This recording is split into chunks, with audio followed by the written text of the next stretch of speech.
rock and roll.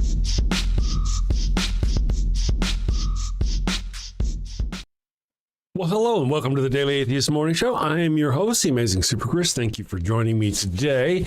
It is Wednesday, and we're going to do Wednesday kind of things, all kinds of fun stuff. I'm doing more testing, friends. I'm streaming. Let me turn that off. 1,000 apologies. I'm streaming, hopefully, to the Book of Faces, the Tick of Talks, Twitch maybe. Twitch, we're going to Twitch as well. And I was hoping Instagram, but it doesn't look like it's working. But everything else seems to be working. So we're doing some testing as we broaden our horizons or break them. One or the other. Good morning, everyone. Thank you for joining us today. Let's see what I can do here. Let's go with the pup.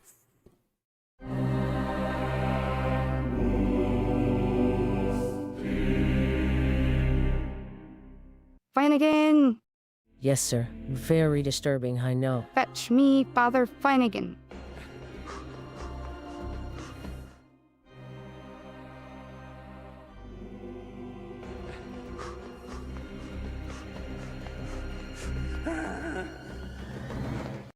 Your Highness. You are in the presence of His Holiness, the Puppius Maximus, guardian of the sacred fire hydrant, defender of the holy tennis ball, and eater of the golden kibble, Pup Oliver Poopsalop the Fifth. Your popedom. I heard you have a bone to pick with me. Condoms, Father Finnegan? No, thank you. I've got plenty. That's what I mean. Why are you selling condoms? Oh, you mean our Pharaoh sombrero line of condoms? Understood. You know how we feel about those around here. Well, they're not to be used by the Catholics, of course. Not for Catholics? No, they're part of our Sinner Gonna Sin lack of faith outreach program. A sinner gonna what? It's like getting the tithe, but from the heretics and the heathens and the atheists. Oh, well, when you put it like that. But, Your Highness, this will reflect very poorly on the church. True. You know what this means, Flanagan? Warning label. A warning label on the box. Not for Catholics in big letters. Too subtle. Instant purgatory if used by Catholics. I like it. Divine branding. Excellent, your popedom. Will there be anything else? That will be all. You may leave.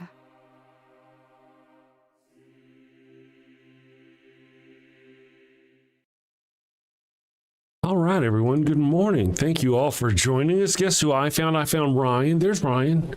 Good morning, Ryan. Can you hear me? I can hear you. I cannot hear you, in fact, or you haven't said anything.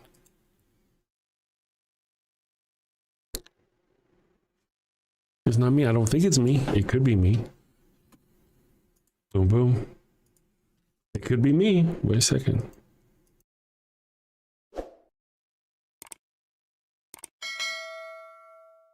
Okay, can you hear me? Can I hear you? You can hear me? I heard you. There you go. And we also have noise. Oh, I need to add that alert thing over to the side. We have a new subscriber. Mac Rion, I think. Sorry, it's in Mike Rice. Subscribe. Sorry, it's really small on the screen. Good morning, everyone. Thank you all for bearing with me again. As I mentioned, we're doing some new testing and new streaming. I think we've got it kind of up and going a little bit better, more gooder, possibly the most goodest is going to get. So we're now streaming on TikTok and Facebook. Yeah, the Book of Faces. So there we are. Good morning, everyone. Thank you all for joining us. I hope you all have had a wonderful week so far. Ryan, how's it going? Miss Non Sequitur's here, by the way. She said hi. I'm going to refresh. I didn't hear that for some reason. I saw your lips move. She scared me. All right, let me check this out, see if it's me. She's going to refresh. We'll be back. All right, she'll be back. Maybe it's a technical issue. Is Dr. Ben here? Already, Dr. Ben, John Hudson. Dr. Ben, good morning, Dr. Ben. I hope you're doing great. I hope everyone's doing great. Error. Yeah, so if you don't mind, just bear with me. As I mentioned, we are, Yes, there we go. I'm testing some new stuff and streaming out to other platforms, and we'll see how it goes. It may not work. May not be worth doing. We'll see how it goes. But so far, so good. All right, there we go. There's Ryan. Can we hear Ryan? Let me check on Ryan. I don't see like sound coming out of Ryan. Let me check my sound here in case it's something here. Default voice meter aux input. Okay, could be us. I'm going to blame Ryan. Good morning, everyone. Let me see here. Default out. It's me, Ryan. It's almost certainly me. Give me a moment. As much as I want to blame you, really, why can't I blame Ryan? All right, so this thing thinks my headphones is there, so it's going to go to there. This cable B output is where we go to. Cable B. Is that it? All right. Now there's Ryan. No, it's cable A. 1,000 apologies. Cable A output. Have I mentioned, Ryan? Good morning, Ryan. Have I mentioned yet that I happen to really dislike voice meter? Banana, potato. I got to bring you back up on the screen. There she is.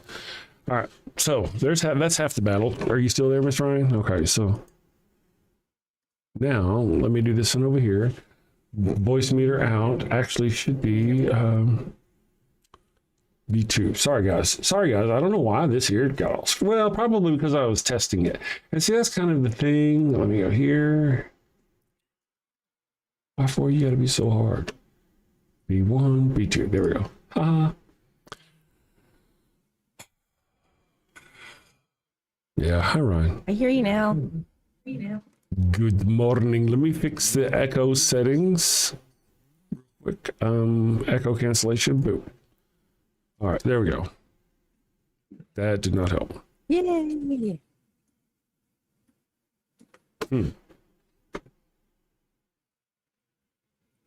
Oh, I got you. There we go. Okay, let's go here now. I think we've got you. Can I hear you? I can hear you. It's very quiet. I don't know why all this stuff is doing all this stuff. Man, it should be working. And I'm hearing an echo of myself. Yeah. Okay, cable. Let me just do this here. So at least I can hear you. Let me go here. Let's go here. Audio, video. And you're really quiet. I don't compared to everything, and it's probably something on my side. So you're there out to Rion and cable A input.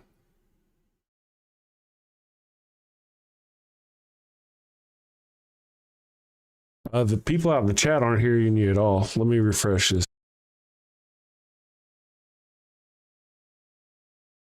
Hello. This is going to drive me nuts. Didn't we have this? We had this problem yesterday, but at least we're streaming out to other things. Let's see here. Yes, there's other things. Good morning, other people. If you're watching on TikTok, thank you. Bear with us as we're new to this. And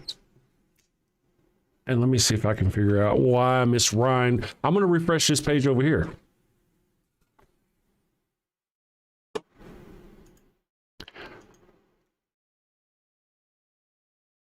All right. So let's see if you're there now, Miss Ryan. Can I hear you? Yeah, I hear you. Okay, well, we'll just carry on and people can watch. You know, this is one of those things I'm sorry, my friends. I can't test it until it's live. Part of the reason why it's broken now is probably because I tried to test it without somebody on the other side, and I had to change the audio settings, and it's just being a jerk. Okay, so that is correct.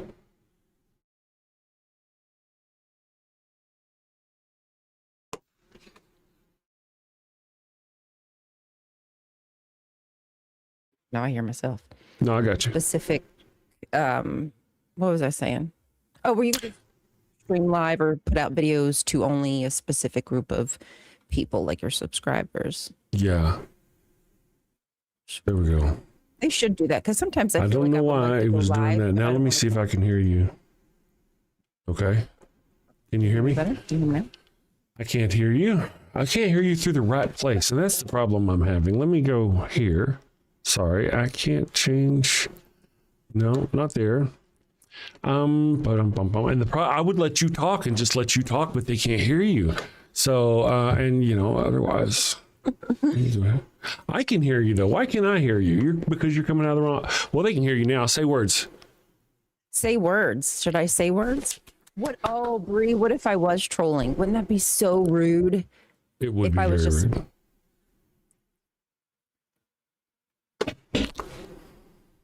You would, because I'll beat your ass. Right? Very true. I Well, at least they promise I will can. not do that. Well, at least they can hear you now. Even though it's kind of coming out the wrong place, it's not supposed to be coming out there. They can hear you, and it's not echoing. I don't think. Can't baked Ronan. I see. That's the whole thing. Are you trolling, Ronan? We don't know. Good morning, Baked Ronan. Thank you for joining us. Yeah, you should be able to hear her in theory. Let me check over here on our. Hey, look, there we are. We've got people over on our Twitch. Thank you all for joining us on Twitch. Twitch. Yay. TikTok. I'm not doing the Twitch. TikTok? We're doing the TikTok. Yeah, we're doing the TikTok. Oh, wow. Yes, we're. That worked. I know. We're trying it and seeing if it's going to work. Hopefully it'll work. I like it. It looks like there's people there. Good morning, Miss Non Sequitur is there. So exciting. It's probably stuttering, a whole new platform. We're going to try it. We did Twitch. Listen, we did the Twitch for a year and a half, right? And we didn't get nothing. Every now and then some of our friends that come in and go, hey man, how come you don't stream to Twitch? Well, we do, and nobody ever watches it. So rather than putting the stream out to Twitch, I'm doing it to the TikTok. We'll see how it goes. Fingers crossed. Join our Twitch streams. Was it Dr. Osiris or someone would join the Twitch streams sometimes? But usually it was just a robot telling us we could get more followers. Oh, yeah. Yeah, true. I think I may have an idea here, too. Let me look over here, my friends. Well, it's a toss up. Sorry, you're just kind of quiet to me, right? Don't you do anything? It's probably me.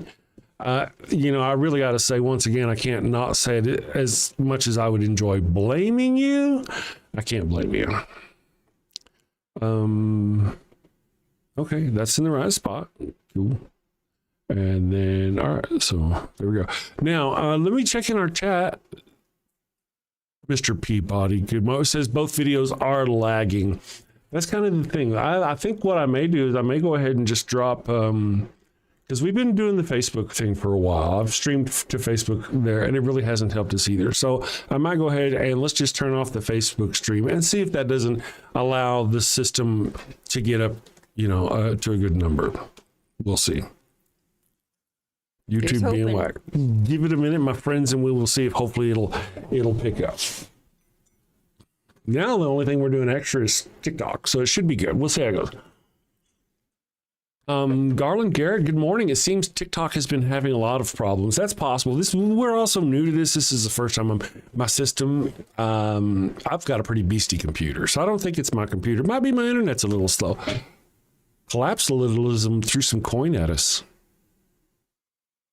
I'm sorry. Yeah, Gambled and you lost. I won nothing in Vegas the 5 days I was there, says Cloud. Oh man, that sucks. You want That sucks. Does that count for something? Maybe you do. Let me go here. Right. Vegas, what happens there stays there. So It should stay there. That's what they tell you anyway. They could be lying. Let's go don't volume take mixer. pictures. Don't have evidence. Yeah, don't take pictures. That's true. So, LA. That's not what it should be. Yeah, that's what it should be. John said he's feeling us up. What's that? John said he's feeling us up. Oh, really? For free? I mean, man, we charge for that shit around here. The wife tells me don't give it away for free. He's feeling up your gifts. is what he said. Let's go. All right. Yeah, it's gonna be a jerk. Let me go here. And so everything seems, I don't know what's going on, guys. Everything seems to be looking okay. I can barely hear Ryan, but everybody else seems to be okay to hear. So we're just going to roll with it. I'll turn you up and we'll see how it goes. Fingers crossed. May the odds be ever in my favor. Okie dokie. That's right. Okie dokie. Let me ask you, have you watched the new TV show out there called, don't tell me what it's called. Wait, I got to start the stage. Have you seen the new show called Fallout? No. Tell me about that one. Let me look up my science ones that I've written down. I think I have. Let me go here. All right, cool. That all should be working now. We're live on our Discord. So that's that, guys. And here in a little bit, whenever we get after the bottom of the hour, we'll turn on our phones and see how that goes. Thank you for the super chat. Collapsalism. We appreciate that. Dyslexia Jones is here. Finest Plugins is here. John Hudson. Good morning, John Hudson. Godwin 7. Man, it's awesome to see all of you wonderful, fantastical people. And John Hudson. Let's see. Miss Non Sequitur says, I'll hang here, but I'm listening and watching on the tubes, which must not be named. Understood. It looks like we got quite a few folk watching on Discord. I'm new to the Discord. Not Discord. Well, Discord to you guys. To the TikTok. So hopefully TikTok won't block us. Last time I tried to stream to it, I would get just a few minutes into it, and then it would just stop, and I'd get blocked. So, all right. What show was that called, did you say? Fallout. The new Fallout series. Oh. Very good stuff.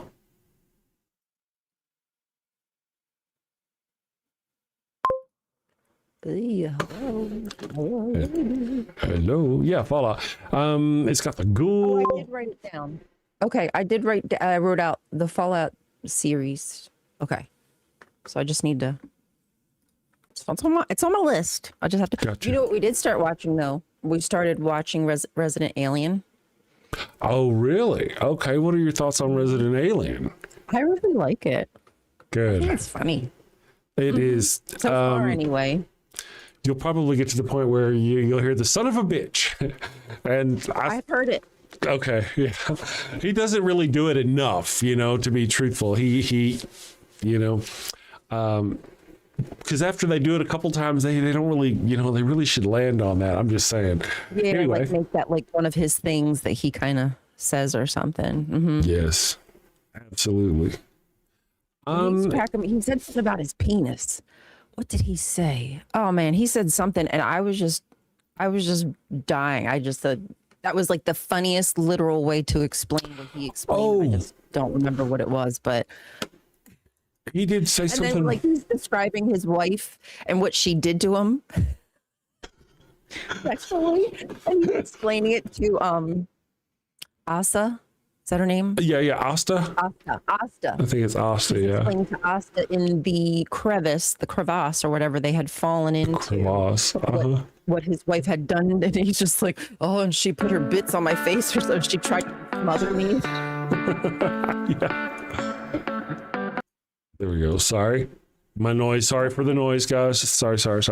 Collapsalism, more $2 says Chris and Ryan, always looking good. Keep it up. Thank you, guys. We very much appreciate that. And thank you to all the newbies who are strolling in on the TikTok. Thank you for that. Like I said, it's really pretty cool. Whenever I first turn it on, it's like lots of people show up, and then TikTok says, "Hey, man, we don't like what you're doing," and then it's really slows down. But we'll see how it goes. I was trying to actually. What happened? A second ago, I was trying to add an image to us. So our background on the little thing would look okay, and I screwed it up because I'm a bad person. Let's see. Second feelingness. I don't care to pay extra to turn off ads. Don't like being advertised to, so I'm not going to watch S2 and whatever else comes after that. Are you talking about Which app is it? Which app is it on? I think they're talking about YouTube. Oh, it's on YouTube. Yeah, is it YouTube? Like, oh, do you want to keep your bitch? I never had a subscription. Stop asking me if I want to keep it. Whichever one it is, I don't remember which one it is. There's several of them. Like you buy Netflix, And Netflix has 2 tiers now. So not only do they charge you money, but they charge you money and shove commercials at you. Gotta hate it. Gotta hate it. That's fucked up. The whole effing point of the thing was so we could get away from the commercials. Right, exactly. You charge us a fair price and we can skip that whole thing. And now you've just like it's not even a big deal. Like nobody even made a fuss about it. Like, no, this should have been like a line that we wouldn't cross. Like, I know it sounds so silly to be so adamant about this, but they're just going to keep weaseling their way to find like more money from us. We're going to have to draw a line at some point. Yes. And you know, this is one of the things I was complaining about a long time ago during, it says for the audio, the audio is cutting out. For a while, okay, it's on the little app. For a while, they were doing this thing where everybody was this, I can't even remember what it's called now, but we were like, no, don't do that. If you do that, it's like turning capitalism loose, unabashed on the internet. And that was back whenever you paid, what, $30 a month, $50 a month tops maybe for internet back then. And you got everything. Yeah. You got to go everywhere. If it was on the internet, you got to get it, unless it was a download and you had to pay for it, you know. And then they passed that internet thing. And now not only do you have to pay for the internet, but now you have to pay for all these different little services all over the place. And it's turned it into where, I mean, it's a minefield of money. And some of them are really freaking hard to get unhooked from. Everything's a monthly service. Yeah. Everything now. And while to some extent there are some things I do find that convenient, but as well, there's sometimes I don't want this product for that long. I just maybe whatever it is, it's just like they expect. The reason they do that is because they expect you to look away and forget, because it does happen where there's just like, you know, $5 charge every month and you just don't even realize that it's there. And, you know, you might even stop using the product. And 2 years later, you realize you were charged $5 a month for 2 freaking years. And that's how they freaking keep. Bastards. And some of them, you know, I don't know if you guys have ever had, what is it called? Ring? The Ring with the, is it Vivint maybe? I think it's called Vivint now or some business. I don't know. I think it's Vivint. Yeah, it's Vivint. They have the thing. And try to cancel. Get you some Vivint and just try to cancel. Spend yourself a morning canceling. Yeah. Too. The rigmarole. They make it so difficult. It's like it should just be like a damn button that I can go, doop, just like unsubscribe me from this email. I want you to unsubscribe me from your stupid monthly service. Please and thank you. Yes. And yet, there should be a commission on that. Well, there's actually a law they were trying to pass to where it's a one-click unsubscribe to anything, right? Kind of situation for very problems just exactly like this. And they were going to implement it, and then I guess this new administration came in, all this business, and I found out exactly why. I mean, when I canceled my Vivint, it's really hard to find on the website where you go to try to cancel. Then when you try to cancel through the chat on the website, they say they go through all this trouble and tell you got to call this phone number after they go through all this trouble of trying to get you to stay, so they give you this phone number. You finally call this phone number so you can cancel your account. Otherwise, they're going to keep billing you or whatever. And the same thing is, it's just this horrific, hardcore, hard pressure. Listen, man, I tell you what, if we cut it down by $10 a month, will you stay? Well, what if we cut it down by $10 a month and threw in an extra camera and only charged you $3 a month for that extra, you know? And they just would not stop. And finally, I got them to quit. And the guy's like, "All right, let me go. Hold on just a minute. Let me go talk to my manager." I'm like, "Why you got to talk to your manager?" Right. I mean, just cancel my account. I could just cancel the card. You know, and just lodge a complaint that I tried to cancel with you. Huh? I've done that before. Really? I had to, I don't remember. I mean, this is years ago, like 2012, let's say, where I canceled a debit card because I had this continuous debit coming out every month and they wouldn't stop. I was like, okay, you're not going to stop. I'll stop it for you. It cost me, I think, like $10 for the stop. Like you had to do like a stop payment, almost like a Right. check or something. And then I got a new card, mother I effers. know. They asked You have to pay. It's just a big scam. It's all a huge, fantastical scam is all it is. It's disgusting. And if you're older, you know, the older people who may get confused, like trying to walk through the system, or maybe if you have a learning disability, or maybe you have serious anxiety, PTSD, and you don't like being on the, they know that people are just going to go for the easy way and just like, okay, I guess you can keep my $5. Yeah. Yeah, right. It's easier to just hang on with it. All right, I guess I'll keep using your shit. Oh, yeah. Collapsalism says try canceling a gym membership. Me too. Same thing with, which one was it? Which one? What'd you say? I did it with Planet Fitness. They're terrible.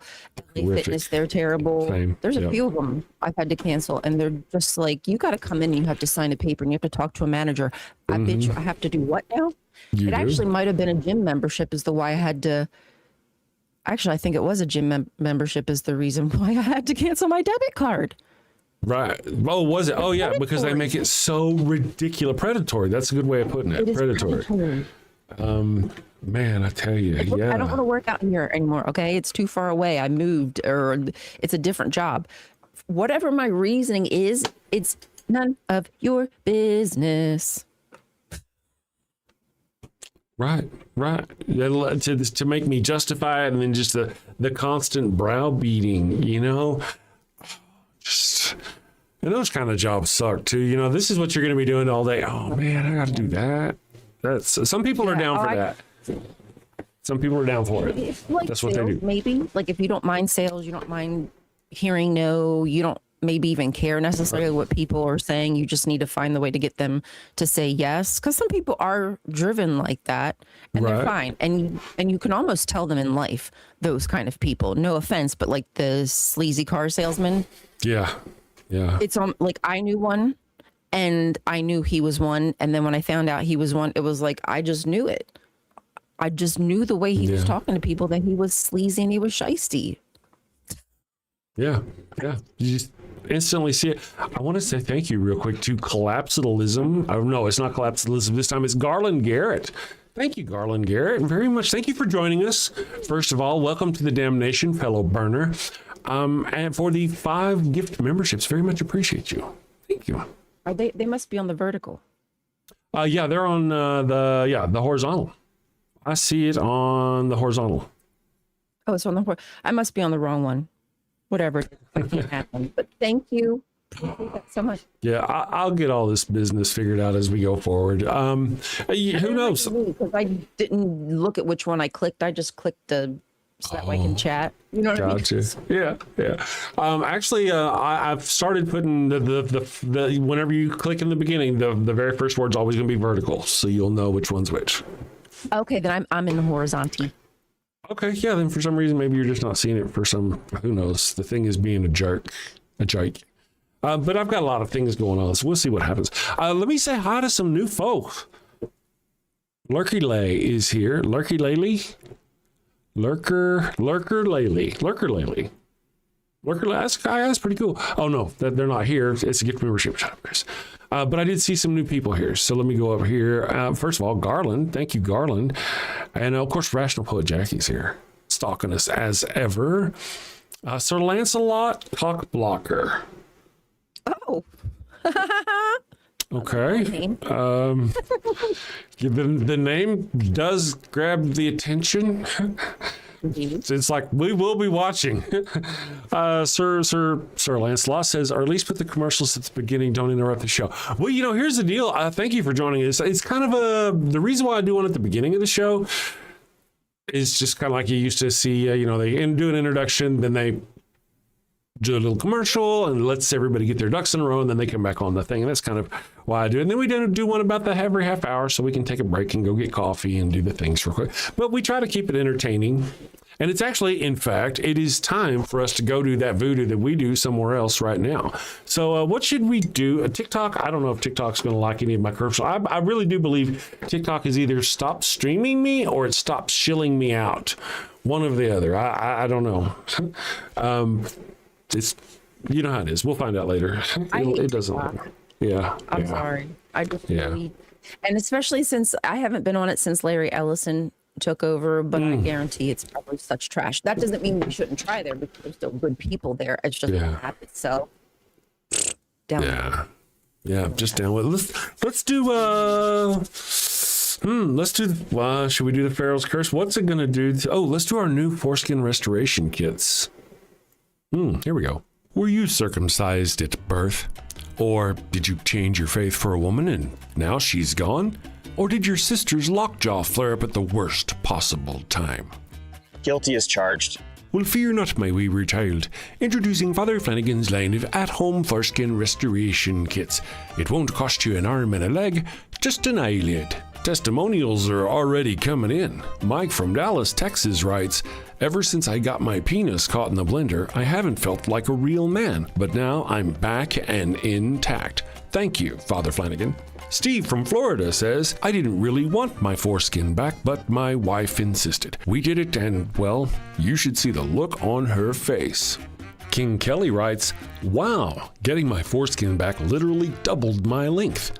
After all these years, I can finally hold my heads high. Thank you, Father Flanagan. Father Flanagan's at-home foreskin restoration kits are part of our Tips for Tots and Adults community outreach program.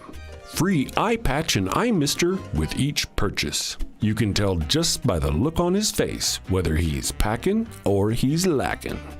Microsurgery available for those extra small jobs. And in case you have any problems, Father Flanagan's highly trained medical staff are ready and waiting for your call. Oh my God. I've never seen so much blood. Thank you, Father Flanagan. Thank you, Father Flanagan. Father Flanagan's line of at-home foreskin restoration kits. Coming to a Walmart near you. All right, it looks like we're back. That was sudden and surprising. And here we are. So let me see what's going on here, guys. Everything looks to be working okay. Chemical Squirrel has rolled in. Good morning, Chemical Squirrel. George Takei. Somebody says something about George Takei. Me too.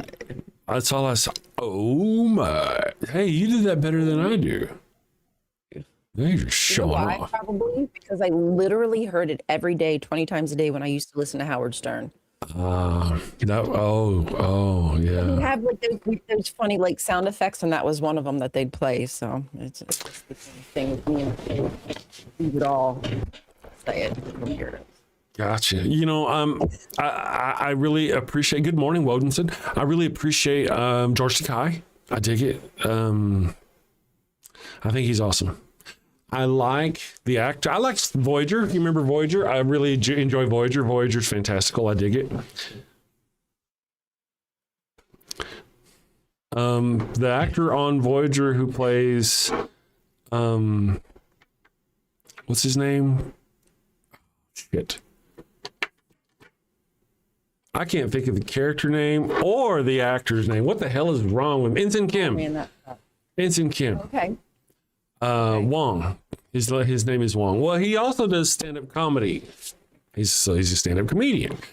And a very lot of his stand-up performance is doing George Takei impersonations. A lot. And when we went on the ship, we were on a cruise ship for the Star Trek cruise.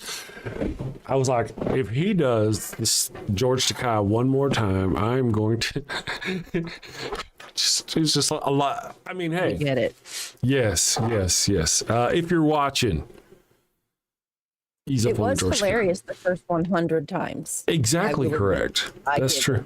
Mm-hmm. But now I'm a little tired. Miss Non Sequitur said we missed a super chat, and I don't know. I'm guessing it's in this stream. Miss Non Sequitur, Aaron, sorry. Let me find out and discover. Here. Is it from here? No, not from that one. Let's see. Sorry, guys. We are streaming to multiple places here. Let's see. Fan funding so far for today. Oh, we did miss a super chat. Let me go here. Actually, two of them. Please. Yeah. All right. Let me get Miss Non Sequitur first. She, for $5, says, "What's the difference between an atheist and an evangelical Christian?" The atheist is honest about not following the teachings of Jesus. Yeah. At least we can admit it. Thank you for the $5 super chat. And then the other one we missed was from Collapsalism. Said at first he said $2. I won nothing in Vegas the 5 days that I was there. Then for another $2 said, to be fair, I didn't gamble and saw 311. Okay. Yeah. So there we go. Good on you. That sounds very fun. good. I bet that does. Yes. Let me get all my stuff in a row here so I can see everything. Thank you all for joining us through the Miss Non Sequitur. I hope I see you're over on TikTok. I guess it's still streaming to it. So we'll see how that goes. Fingers crossed. Let's hope. What's the most famous song by 311 that I would remember? I know that band, but for some reason my brain is just like empty. And I can't think. I have no idea. I've never heard of them. Yeah, I didn't even know they were talking about a band. Well, Collapsalism was when they said they didn't gamble, but they saw 311. Right. The band 311 is that from like the 90s? 2000s? Oh, something like that. But anyway. Anywho. Let me do this. Sorry. Connection post. Okay, Ready. I'm looking at their song list. Let's see. Amber. I'll have to listen to that one because the name doesn't like click. Or Beautiful Disaster. Okay, I'll have to listen to them after. I know them. Now it's annoying me. There we go. I don't know why again. What the hell already? You demons, tech demons. Tech demons are just up my butt. View console. There we go. Why you gotta be here? You didn't know that. That's just like a common. There's no time for romance, Miss Ryan. Demons aren't bottoms. I'm just saying.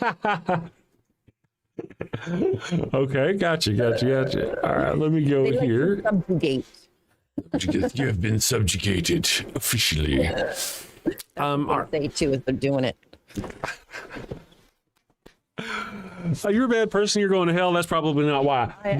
The phone lines are open. Yes, I'll race. It's a race. Phone lines are open. Good morning, Coffeetown Atheist. Good morning, my fellow atheists. Heathens, says Coffeetown Atheist. Godwin 7 is here. Dyslexia Jones, the finest plugins. I stopped streaming to Discord. I stopped streaming to several places just now to try to see if I could get our stream going well. I was streaming to too many. And I just don't think it's going to work with TikTok. I don't think it's going to work. We'll see.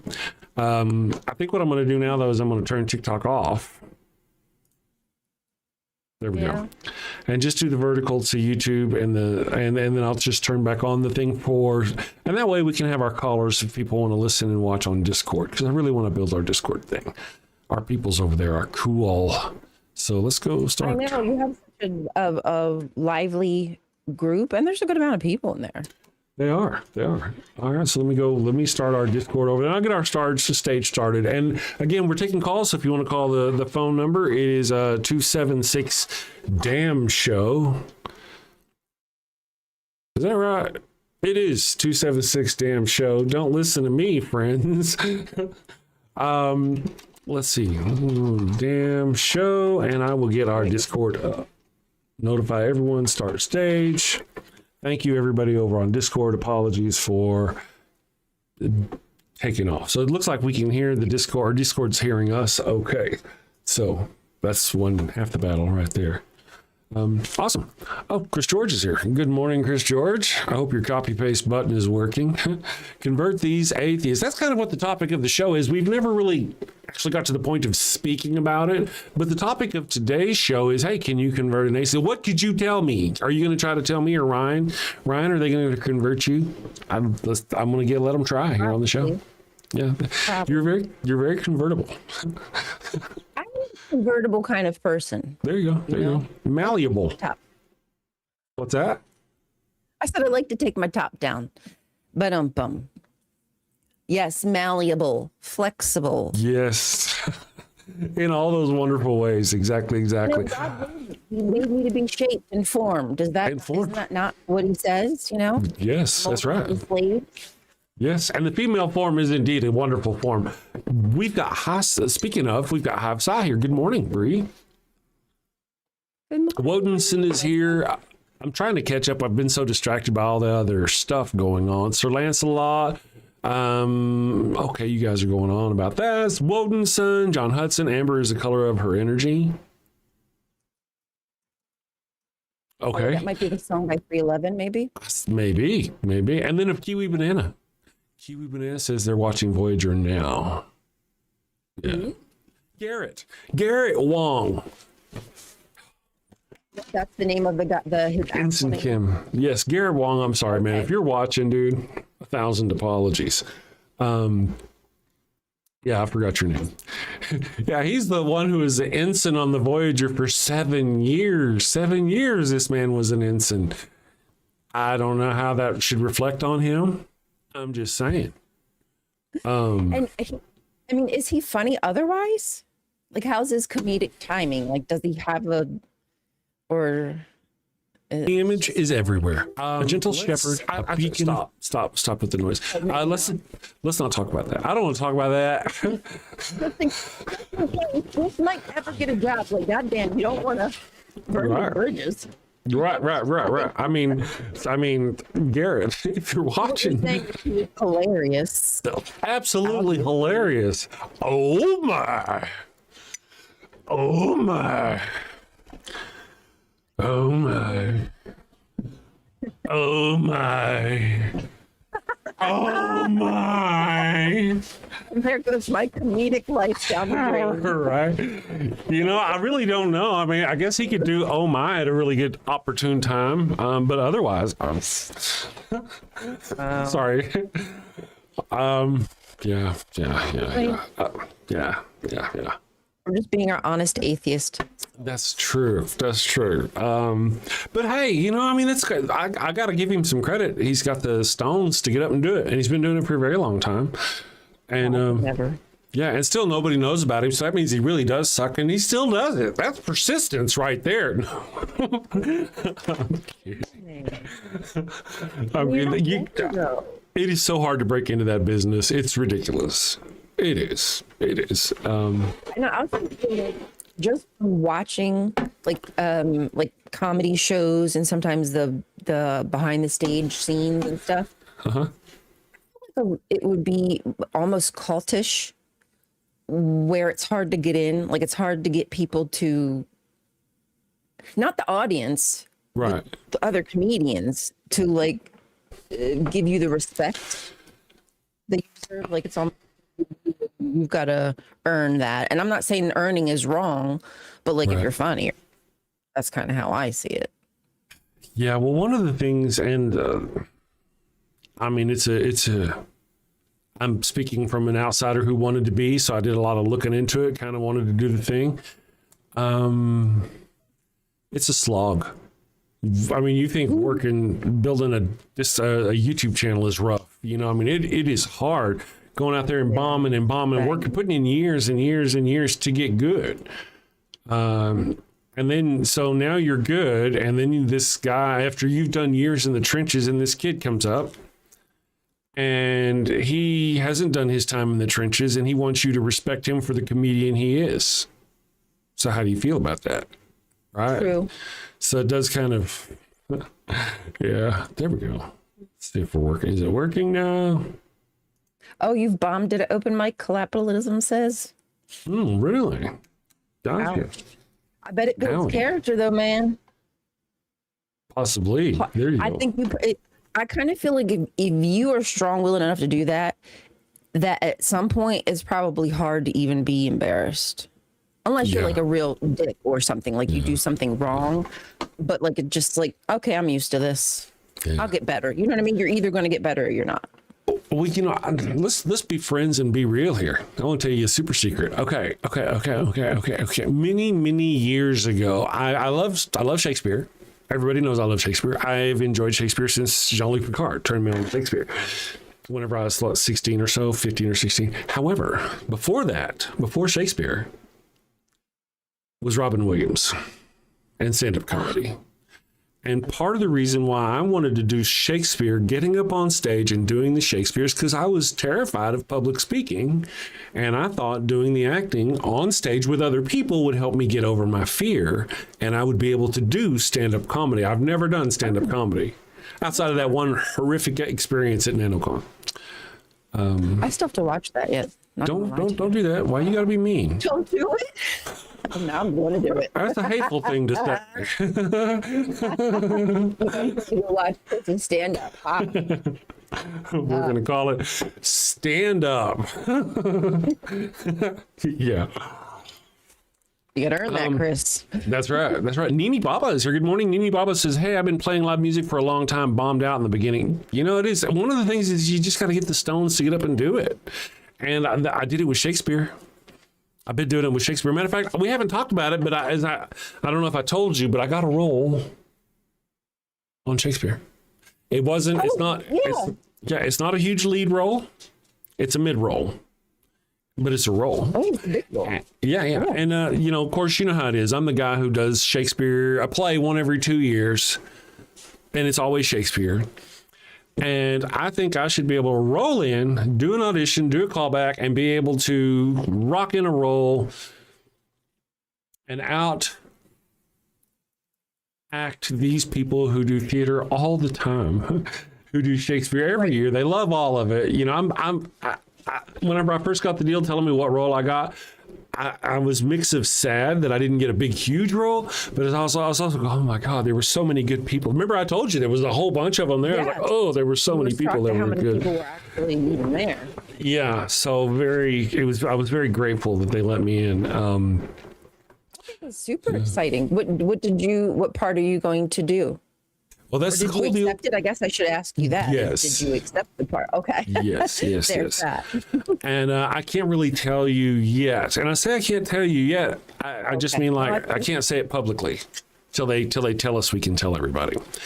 And like anybody from my Chris Black, for those of you who are interested, I act under the name Chris Black. In case anybody, any of my Chris Black friends are watching, noise, says John. Yeah. Well, so I want to show you something here. We got about 10 minutes before our next break, and we don't have any callers yet who want to call and challenge us because they hate us and want us to die. So I want to show you something.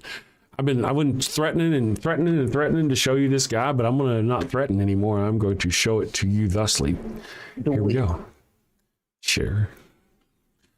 You can see the page, I hope. No, I think I have to. I'm learning. 1,000 apologies, my friend. I have to add it to a scene, I think. Add to scene 1. There we go. All right, so let's go here. In this video, I'm going to go over my qualifications, answer questions I get over and over again, and give you some tips on how to maximize what you can get out of my videos. So, I'm Keegan. I study political science, got my master's at Columbia, where one of my focuses was political psychology. The others being American politics, comparative politics, democracy, and authoritarianism. I've also done a lot of progressive activism, which I do count as one of my qualifications. And while that master's degree no doubt equipped me with a great many tools, such as determining what is good or not good research, but what matters, at least to me, just as much, is that since graduating, I have kept up by reading, thousands of pages of studies and books about the psychology of politics. Now, common questions I get, and tips. First, how do you find these studies? Okay, so search the name of the lead author, should be in the top left, and a few keywords of the title, and you should be able to find these studies. It matters to me that I reference studies as often as I can that you can find publicly. Second tip, search Keegan Tatum reading recommendations. You'll find this video. Third, I get asked a lot, you focus so much on the right, what about the left? What about liberals? For the most part, think about what I say as being on a spectrum, where what is true of right-wingers is less and less true as you go further and further left. After all, I am comparing people on the right to someone, but that also means I do believe that all of us have at least a little bit of a right-winger in us. So try to watch out for when yours comes out. In this video, I'm going to go over my qualifications, answer questions I get over and over again, and give you some tips on how to maximize what... for those, that's the guy. And then let's go here. I will show you some of his videos. If you're not subscribed to him, let's go here. I just wrote his name. Why are people on the right? Look up his reading recommendations too, like you said.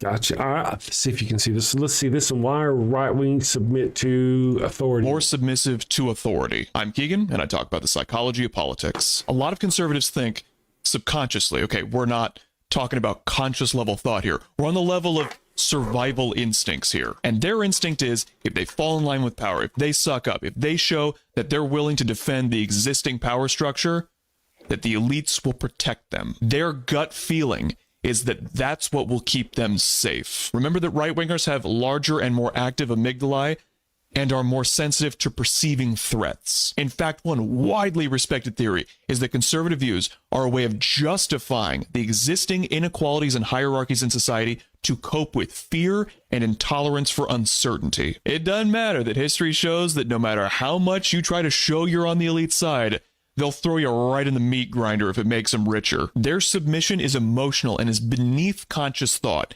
It's not rational. And if your response is, oh, well, the left wants to use the government for, like, welfare, that has nothing to do with authoritarianism, please don't be dumb. Why are people on the right more submissive to So that's the guy I have been telling you about. And yeah, his whole bag is, yeah, the psychology of conservatives and all that business about how it's physical. It's physical in the brain. He goes on talking about the physical changes and differences in the brain. And, you know me, I will be talking to someone here on the show and be like, I'd sure like to see your amygdala. You got a photograph? I can see that. Maybe that'd be sweet. Anyway, so yeah. Take the top of his skull off. I am very much a fan. Yes. See what's in there and squish his brain. Yeah, but what he said, I agree with. It's like about survival. It's their instinct. It's instinctual. They're afraid. How are they going to survive? They're going to suck up to this guy. And if I suck up to this guy and I stand next to power, the boot is only going to go so far down my throat. Yeah. Or I'll actually get to wear the boot. And because I'm on the right side, because I'm sucking up to the right guy. Because, one of the things that a lot of these people lack is empathy. And this is something we've talked about on the show a lot. Yeah. They're boneless. Yes. Boneless. I don't know how I'd put it that way. Yes. Very true. Good on them. Let me go here and see if I can get I'm trying to see if I can stream again on TikTok. If I can't, if it's not worth it, then it's not worth it. I'll just quit. It's just so interesting. It's that crowd that talks a good game about what a real man is and what a real man does. Yeah. Now, a real man stands up and he does A, B, C, D, E, F, G, and that's what he's a man. But yet you're going to bend over and spread your butt cheeks apart and come get me, Donald Trump. Yeah. It's just so weak sauce. It's antithetical. Right. It is. And one of the things about all these alpha males out there, and you'll see them, they're alpha males, and they're all following people like Andrew Tate, and all these other. So what does a beta do? It follows an alpha. And so if you're following Andrew Tate and you think you're an alpha, you might be wrong. You're probably the beta, and you just don't know it. You might be a beta. You might be a beta and just don't know. Sign. Here's your sign. Here's your sign. Or sim. True enough. Beard of Empathy is here. David Aggie is here. Good morning. The TV show Lost emphasized the lack of empathy with the others, fearing the unknown. Oh, I've never seen Lost. I've heard that some of it's really good. I've seen it. Not at all. I'd like to see it again now that I've seen the end and I know what the end, because the end is crazy. Really? Everybody said it. So now I kind of want to go back and see if I see, kind of like the Sixth Sense when you find out that, spoiler alert, that the boy's actually dead. If you watch it again, you're like, oh, yeah, that makes sense. Yeah. Sorry, guys. Yeah. That's okay. She didn't spoil it because what she said was wrong. Good morning, Baked. You said the boy was dead. Oh, he was dead. Yes. Sorry. Thank you. I was wrong. I love this world. You're fantastic. Good morning, Evan Porter. Thank you for joining us. I've literally been saying the exact same thing. Yes, I've talked about it on the show for a long time, and I want to share something with you. Matter of fact, maybe if I can, I don't know if I've got it in my commercials here anymore. It might be hard to get to, but I did a sci-fi. I created my own sci-fi universe, and these aliens come and they attack, and this crap happens. It's complicated. It's a long story that really makes it sound like bad stuff. But in that, what they do is they actually release a virus on the Earth, and it makes people of a certain type do certain things based on certain things, the size of your amygdala, the size of your fear response. If you're a person more likely to be conservative, drawn to religion, be pulled into the church or whatever, they want you, and that virus will actually increase that part of your brain. But if it's small, if it's not small enough and you're not going to fall for it, then what it does is it kills you. The virus will go virulent. You'll start foaming at the mouth, bleeding at the eyes, and you'll die. And so to the religious people watching, you're a non-believer. Non-believers start, and the whole reason why they're doing this is because they're trying to convince the people of Earth that they are the returning army of God. And you know, similarly, like you can't make yourself believe or not believe, right? Like it's not like you have a choice. It's just, it is what it is. So it is what it is. You could think you'll be saved because you're pretending, but if you're amygdala, you know what I mean? Like, because you know it ain't real, you're just faking the funk. Anyway. It's hard. That's right. Going to hell. It's going to burn forever. And, you know, we've got Thorson. Wodenson is here. Wodenson is a cool name. One of the characters in my book is named Thorson, and he is the son of Thor.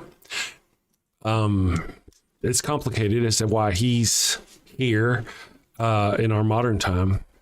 You know how those pesky Neanderthals are. Neanderthals. That's right. Good morning, Kelly. Share Billy Thorpe. That name rings a bell. Billy Bob Thorpe? Oh, Billy Bob Thorpe? No, that's Thornton. Billy Bob Thornton. That's different. Yeah. Thorpe. I don't know who Billy Thorpe is. It rings a bell, though. It is there. There are bells being rung. Is that a black man? Billy Thorpe. I don't feel like I know the name, but I don't know the name. Yeah, okay, that's awesome. I don't think I've ever heard of it before. Let me check over here. I guess, guys, what we're going to do is we're going to take a break. Whenever we come back, we will maybe take a phone call. We might have somebody in our Discord. I actually have them up, and I'm trying to watch and monitor them to see if somebody comes along. And maybe, I don't know if TikTok's streaming or if it's not streaming or if it wants to stream or if it's not going to stream. Check, because TikTok now, you can't even really watch videos unless you're logged in, and I ain't doing that ever again. Yeah, I stopped. Let's see. Yeah, it's just, I don't know. I gotta be honest, really. I'm not gonna put a lot of effort into it. I don't care a lot. I don't care about these other things. Yeah. Like, give it a shot. If it works, it works. But well, hey, here's the deal. I got vertical streaming going for our peeps over here on the YouTube who would like to see the streaming vertical. And I thought, you know what? Let me just hook up maybe some of these other people who like the verticals, Instagram. And you know what? I'll just not worry about that. Ooh, it looks like we have a new subscriber. Good morning, Evan Porter. Thank you for subscribing. Welcome to the damnation. It seemed like, thank you, Beowulf, for showing up there. I love Beowulf. It's a great story. Actually, Ensign Kim, I believe he becomes, but there's a story of Beowulf in Voyager where it isn't Ensign Kim, or is it Ensign Perry? I don't remember which one of them plays the role. Anyway, I can't remember. But anyway, I thought they're both in it. So, ahoy, Seth. Good morning, Seth. Thank you for joining us. Rational Poet Jackie, I can't call in. They are making noises installing my new floor. Oh, that's all right. No worries. The aliens they worship is the virus. Ooh, Cry 42. I don't recognize your name. Says, if God doesn't exist, then why do bananas first fit perfectly in my rectum? I don't really know why they fit perfectly in your rectum. We'll have to talk about that whenever we come back from our break. We'll be back in just a minute, my friends. Have you sinned again? Oh, and it's bad this time. A chicken just won't do. But wait, you don't have a goat for your burnt offering. Oh no, the Lord's wrath is upon you. Insignificant person whose name I don't know, you have sinned. Probably. I shall smite thee. What do you do? You're all out of goats. She left you for another man. Fear not, my wayward child. Introducing Father Flanagan's line of goat-scented flesh candles. No goat? No problem. Just light one of these bad boys and let the sweet, savory scent of burning built flesh rise up to the heavens. Is that goat? It's easy, it's fast, and deluxe models even have patented technology that produces a goat screaming sound as the wick burns. Father Flanagan's line of goat-scented candles. Save a goat, burn a candle. Father Flanagan's line of goat-scented flesh candles are part of our You Do You Jew interfaith outreach program. When you sinned and need to atone, light a candle and avoid the stone. When the Lord requires that pungent smell, light a candle or you're going to hell. All right, looks like we are back. Somebody says here, Starfleet Academy did give Kim some credits, redemption. Yeah, I get that. Matter of fact, Kim got some redemption throughout the rest of the Star Trek universe in the Next Generation kind of versions. I think sometimes they'd flash into the forward and you'd see him as a captain of a ship or some business like that. I can't hear you now all of a sudden. Why can't I hear That you? was my fault. It was just me. Oh. It was me. I was too busy coughing. I was coughing earlier being backstage. No, sorry. I promise that was not intentional. It was That's not right. intentional. Yeah. But I remember them to the future and he was a captain or admiral or whatever. Yeah, something cool. So, and I want to mention, as cool as that is for him, way to go, Ensign Kim, Garrett Wang, way to go. I gotta say though, everybody becomes a captain. Esri becomes a freaking captain of a ship. Dr. Beverly Crusher becomes a captain of a ship. They all become captains. Everybody who? Beverly Crusher, yeah. Go watch the movie Generations. The Generations movie. Yeah, it's actually the very last episode or / movie of The Next Generation. That's how they end it. And they go into the future, and she's in the future, and she's in command of the Pasteur, I believe. And Esri, somehow they went into the future, and I saw somewhere that she's also a captain, too. And I'm like, why do they all have to make it to captains? I mean, Esri again? I'm sorry. She's Jadzia's replacement. Yeah, right? Bye. I'll see you later. How did that person become a captain? Sorry, Esri. It's not your fault. They didn't really give you a chance. That's true. They put That's you true. in a really bad position. It was a really stupid mistake on their part. True. But there again, I mean, if she can become a captain and Ensign Kim can become a captain, well, it really, both of their captainhoods really kind of tarnishes the other one. The fact that, apparently it's a pretty low bar to become a captain. Charlie Elesheva. Good morning, Charlie. I hope I said that right. Charlie, how are you doing? I hope you're having a wonderful day so far, sending safely. Charlie's over on our vertical stream. We're streaming to both vertical and horizontal because we're kinky that way. And yeah, all good things. Yes, the episode was called All Good Things. Thank you, Beard of Empathy. Fellow Trek nerd. Yes, welcome to the damnation. I have a batleth. I even have wounds from my batleth. You do? I do. Oh, like it's metal? Oh yeah, it's real metal. I could show it to you if you want to. It's a full-size batleth and a mechleth. We have both. Maybe at the next break you can, if you can grab it or something. Yeah, see, that's how I got the wound, was because somebody in the chat one day, because we were talking about science fiction, somebody said, I think you may have even been on the stream, right? They're like, which do you like better, Star Trek or Deep Space Nine? Star Trek, the original series, or Deep Space Nine? And I saw that question. I'm like, oh my goodness. And I had to run get my batleth. And in doing so, I tripped on something. I hit something. I don't know. I did something to my shin and I bled the hell out of myself. But I got my bat lift. I think I do remember that, but I think I forgot there. about the bat lift part because I think I was laughing. I felt bad because I was laughing about. That's right. That's right. That's right. That's right. I'm sorry, but I forgot about the bat lift now because of it. Yeah, it is what it is. So yeah, that's awesome. Good stuff. It's like, man, how long you been doing this show? You're like, really? Let me come over here. You poor thing. It's been 2 years now for in August. Just a little over, right? Just almost. In August, it'll be 2 years, I think. Oh, yeah. Why did I think we started in February? It feels like a long time. Yeah, I don't know. All right, so there we're back on our live chat over there. Good morning. It is Clapslitism. And then Ocean Helio. Starfleet is the Oprah Winfrey of space navies.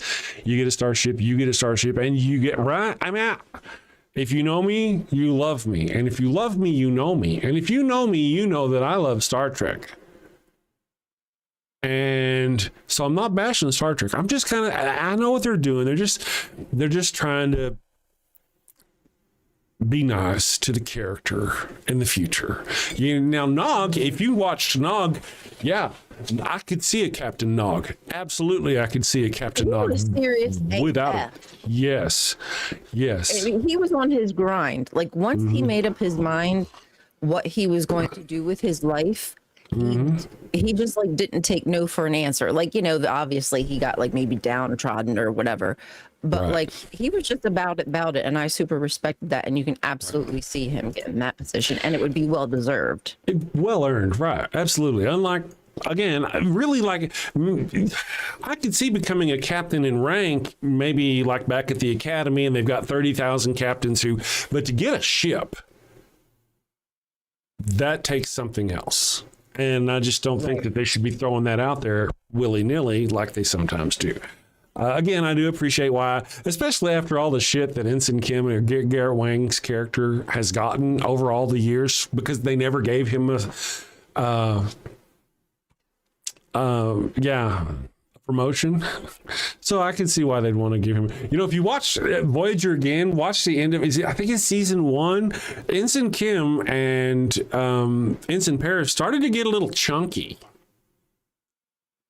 Both of them at the same, Which season? It's either 1 or 2. I don't remember which one. It's right at the end of season 1 or season 2. And the producers said something to them about it. There was something in an episode about it. Yeah. There was some sort of fat shaming, if you will. Nog was a MF-ing man after he decided to go to the Starfleet Academy. That's true. And, even when he got hurt, his hurt was just, it wasn't about the Academy. It was about his own person. It wasn't about Star Trek. So he was out of the Academy by that point, I think. You remember O'Brien going to think, I'm going to have to salute him one day. Yes, I remember him saying that. Yeah. That was actually not that long ago. It feels like that I watched that episode. It probably wasn't. Good morning, Little Red Pony. We used to do Sci-Fi Friday, but the viewership on Sci-Fi Friday would be like a third of our regular. So I quit doing it. I figured we just talk about it. We just force it on the regular show, on the people during the regular show. Let's see. While we disagree, I don't believe you come from a sincere place and aren't being a grifting loser. At the Freak. Oh, I see. You guys got something going on there. There's something else I see. There's Arcross is talking about just a kind of a mention about the transporters. I don't know about you, Miss Ryan, but I've always seen it. It did not take much thinking, much brain power for me to go, wait a second. It kills you. Every time you get transported, you die. You end. Oh. Yeah, it's over. Right. You're not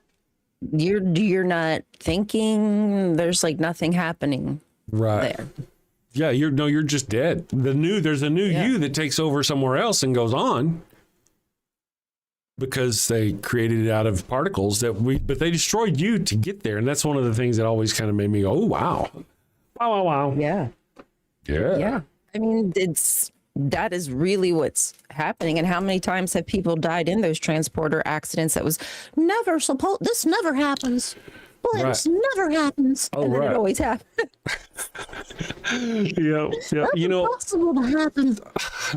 That's what funny you said. Me and the evil one, we're talking about that, and she never realized it. I said, you know what Ryan pointed out to me? She said, what? I said, in Stargate, every episode, maybe not every episode, but a great quantity of them, what'll happen is they'll present the problem of the episode, whatever that may be, and Carter will always go, that's impossible. That's impossible, sir. That's impossible, sir. Every time. Alien technology. Yeah, that's impossible. And then they do it. Yeah, then she does it. We have to figure out how to combine the alien technology with ours. It's far more advanced. Yes, yep. It's a good fun. Every time they would do that stuff. Every time. You've seen Firefly, and Collapsalism in the chat says Firefly or bust. You've seen Firefly. You remember Firefly, Space Cowboys? Wait, what? Space Cowboys? Space Cowboys. They're Space Cowboys. Cowboys in space. Oh, yes. Sorry, I thought you... Okay. My bad. Understood. No, I got you. So Firefly. So you've seen Firefly. There is some hard rumor. Charlie, I saw your message, brother. I was just busy on this other stream. I'll read that in just a second. There's some hard rumors that Firefly may be coming back. They're getting. Yeah, I know. My husband said, like, that was so good. It's a shame that they ended that. It was we were real. Like, honestly, I like when you told me about it, I was like, okay, this is really pretty dumb. Sounds that way, doesn't it? I'm sorry. Like, you say Cowboys in space, I'm kind of like, that's the stupidest shit I've ever heard. But That's then when exactly you right. grasp like why it is the way it is, then it actually makes sense. You know, in that Right, exactly. sci-fi world, their universe, it makes sense. Right. It in a way kind of does. So hopefully with any luck, they'll bring it back. And I thought about how they can get Wash back. Now, they cannot bring Book back. The actor has passed. Who? The actor who played Shepherd Book, who died in the show. The preacher man. Black preacher man, had white hair. Pulled back. Yes, There that's you right. go. That's right. I remember you telling Yes. me. Yeah. Oh. Yeah, he Okay. passed. He's no longer with us, so they can't bring him back. Now, however, Wash died, but this is far about 500 years in the future. What if the company man healed up Wash, and we get to see them bringing Wash back in the new show? That would be fantastic. Right, that'd be a way in for Wash. I need to call Nathan Fillion and let him. Hey, Nathan. We figured he's it in the out other for room. you. He's in the other room. We're gonna write this up. Don't worry. We'll write. Fear not, friend. Fear not, my wayward child. Ron Glass, thank you, Flockmaster. Yes, Alec Baldwin. I'd want him in it. If he's not in it, that would make me mad. It would be great if. Wash is Alec Baldwin. Wash is played by Alan Tudyk. Alec Baldwin. It wasn't Alec Baldwin. It was his name is Baldwin though. Plays Jane. Oh yeah. I remember that. Jane, the man they call Jane. Yeah, so there's some legends or theories that's coming back. Let me see here. We got somebody. Charlie says, you said it correctly. I had to change my name, but I used to have another name that you were familiar with because I came on your channel quite often. It's for my privacy reasons. Are you guys agnostic? Oh, that's Root, at Root. Yes, I'm agnostic. Charlie says, what's the subject today? The subject of the day is, can you convert these atheists? We got a phone line, actually. We've stepped up, but nobody's called yet. You think you are completely disassembled and then reassembled, so you have to not be alive in that process. Oh, yeah, Star Trek. Yeah. In the Star Trek world, that's exactly right. You get disassembled. Now, here's a question. It's really kind of hard to understand. It's hard for me to maybe express, but in a way, the Rion that was there a minute ago is not there anymore. That Rion is past. There's a new Rion every fraction of every second going forward. When you think about it, it's kind of weird. So would it simply be a continuation of those steps? Then, I don't know. That's kind of a toughie. That is a tough one. It's something worth putting your brain pan on. Zarkross, let's see, we start with not causing harm to other people. If you need or have a reason not to hurt other people, then you need to be in jail or not church. Zarkross, I was thinking about that. Good morning, Better Than Ember. Good morning, Ember. I was thinking about that. By the way, folks, if after the show's over, the stream ends, it'll kick you over to Ember's show today. You remember we talked about the secular humanists being better, more moral than Christians because of how they treat women? That was my argument, because of how Christianity treats women. I have another one. And it dawned on me after watching a review of our show from yesterday, or a commercial or some business. Okay, so I have a second reason, especially when you combine the two of them. The second reason is what I talked about the other day, that I don't have a monster creature behind me threatening me with eternal damnation, and yet I still don't do bad things. If that's the only thing keeping you from doing bad things, then you, my friend, are indeed not moral. If the only thing keeping you from raping and killing and plundering is that, I really want to go get my palace. So what I'm going to do is I'm going to run a super tiny commercial here. Let's do our deathbed conversion Bible commercials. This is 59 seconds. We'll be back, my friends. I'll have my palace. Do you have an atheist friend or family member who's a good person and you don't want to see them end up in hell?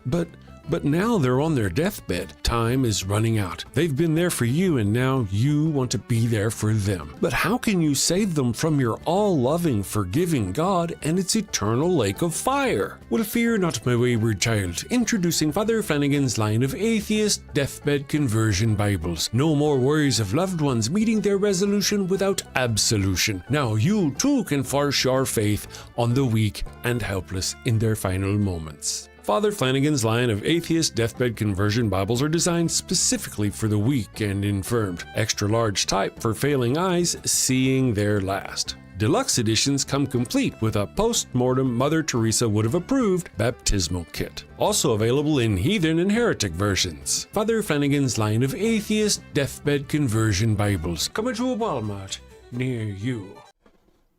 All right, we are back. Miss Rion is off doing her thing. Let me pull her down real quick. And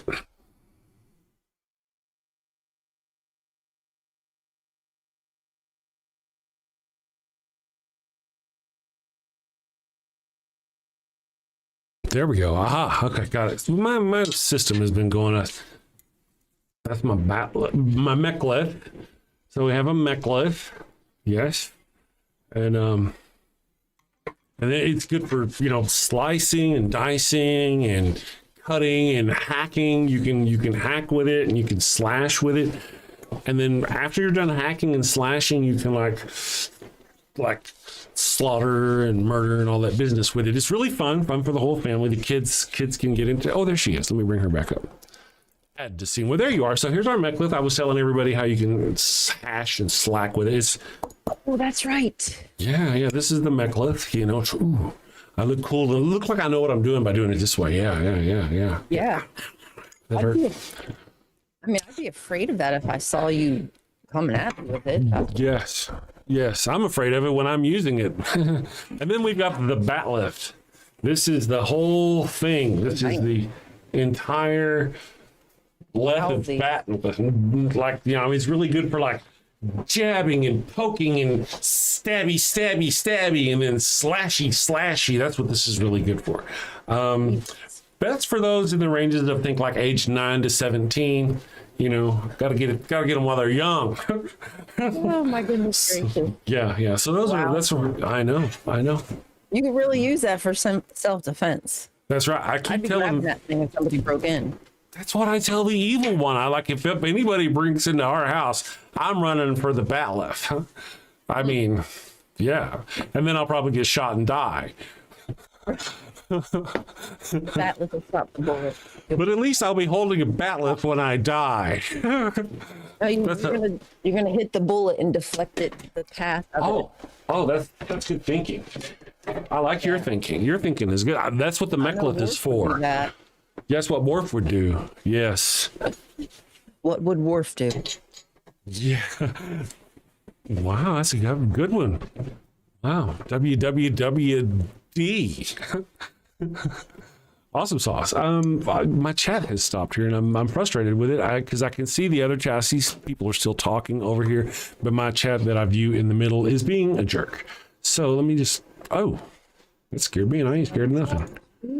There we go. Huh? Yeah, I was just looking. I didn't realize. I think mine stopped too while we were. What stopped? The chat. Oh yeah, the chat. Yeah. The chat has stopped. Our streamer bot chat has stopped for some reason. Oh, maybe because somehow it got shut down. That's probably why. If I were a thinking man, and I blame me entirely. Whoopsie. Let's get rid of the Twitch. Let's get rid of the Instagram. Let's get rid of because they didn't work. TikTok. I don't think TikTok's working. Sorry, guys. Sorry for the chat being gone. I blame Rion entirely. She distracted me with her feminine wiles. Mm-hmm. Just saying. Let me go boop, boop, boop, boop, and go activate selected. Thank you guys for your patience. Someday I will get a what do you call them? Wait a second. Producer. But until that day, yeah, one of those things. There we go. It's back now. It's back. Kelly, sure. Good morning, Kelly. We do have our phone lines open, and we do have our Discord up for the call-ins. So thank you all for joining us today. It is the middle of the week, and I hope you guys are staying warm and safe. Apparently, we're having some bad weather from Texas all the way up to like the far north, like Oklahoma, way up there. What's going on? Just weather, bad weather. It's actually all the way up to the, like New York, and like it's just being ugly. Yeah, rain, snow. Okay. Yeah, the bad stuff, yucky stuff. Seems pretty all right. Yesterday it was 70-something degrees here.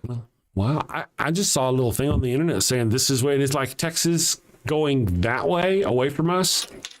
And I was like, okay. Bye-bye. Adios. You have my prayers. I'm sure the temp's going to drop here, though, because it's just too early for all that. Right. Yeah. Oceanus Helios says, I've got snow here. People are talking about snow. Yep, storming out here in DFW. I saw, I think it's Seth from the Thinking Atheist. On his Facebook post posting about how he's in Tornado Alley and they've got more storms coming and all this business. So it's I don't know if they got no funsies. Yeah, snow fun. Nothing fun. No fun. Yes, secular feelingness, thoughts and prayers. Lots of thoughts. The freak. Good morning. Do you have a brother or someone named Wesley Kersey, or someone named Wesley Curry? Wesley Curry. Who's that too? To me, is it you? I mean, I used to know a guy named Wesley. He looks a lot like you. I mean, I'm just saying. I often get people often tell me I look like what's his name, Ryan? That actor. Oh yeah, I can't remember his name. Shoot. Yeah, is it Patrick Swayze? No, that's not it. Close. I was close. I can't think. I'm trying to think of really handsome men. Sean Connery, and just throw those out there. But actually, it's Donald Sutherland is to be true. Donald Sutherland is the person I get confused with a lot. Evan Porter, Dr. House. When I didn't have my beard, I was someone thought I looked like a Hugh Laurie.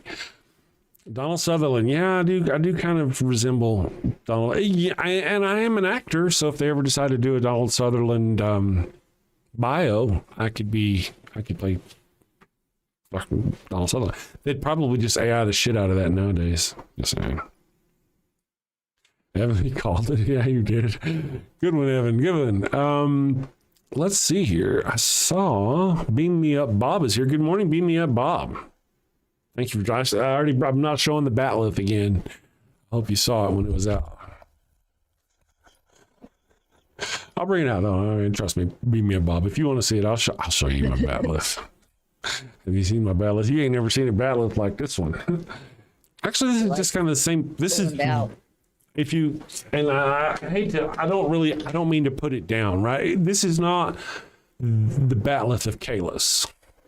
Okay, this is not some legendary Batleth reproduction. This is the Batleth that if you watch Deep Space Nine and they had just generic rando Klingons boarding the ship or something, it's a replica. It's from the same. I got a certificate and everything from the Gene Roddenberry, all that business where it's the exact same thing they would, and you can tell if you go watch them on the show, it's the exact same thing. And I'm like, now I'm all disappointed. But no, it's pretty cool. It is. It's pretty cool. I would like a really fancy one though. If you've seen this sort of Kalis, it's like what do you call, like scribed or what? Yeah, very fancy. Fancy scrolling, things like that. Yeah, that's yes. Cool. Good morning, CLCOVP. Yes. Yeah, well, yeah, and they ain't never finding that. That's gone. Greetings, you two. Nice to see you again. It's going to be 60 degrees here today and 40 tomorrow. Go figure, thanks to the cozy one. Oh, clearly in Northern Virginia. Cheryl in Northern. Hello, Cheryl from Northern Virginia. 80 degrees today, 40 degrees tomorrow. Oof. Yeah. Capitalism, collapsalism says, Chris, you look like a bunch of actors. I guess that's a good thing. You know, maybe it's a good thing. More together or just each individual you resemble something? Good question. That's a good question. Yeah. I don't know. Let's ask Yeah. Probably. I don't know. We'll find out. Like if John O'Connor and Donald Sutherland had a baby or something. That's right. That's right. Oh, you listed them. Oh, you actually listed them. I got to scroll up. Let's see if it'll let me scroll up that far. I can see Ted Danson. Okay, yeah, I can see that. Yeah, Ted Danson. I can see it. Good morning, Danielle. Thank you for joining us. Danielle Austin is here. Kelly Shearer is here. I suddenly missing my boyfriend. He was cool for Methuselah. Really? Lived a long time, did he? Yeah. Michael Douglas. Oh, look at Michael Douglas. I guess Michael Douglas. I could see that. Okay. I could see Michael Douglas. Yeah. Sam Elliott. Now, I got to tell you, folks, whenever I shave off the beard and I go with just a cowboy Fu Manchu kind of thing, the Sam Elliott really does kind of come out a lot. Oh, yeah. Mm-hmm. Yeah.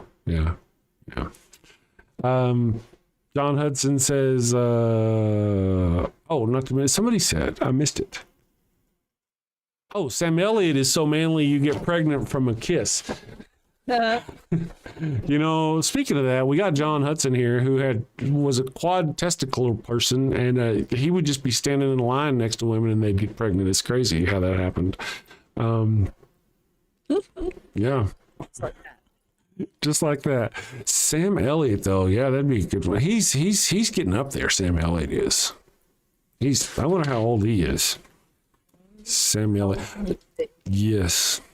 Let's go, Sam Elliott. 1944, he was born. Wow. So he's 81 years old. Goodness gracious. Good morning, Enram. Still working. Yeah, he's still working.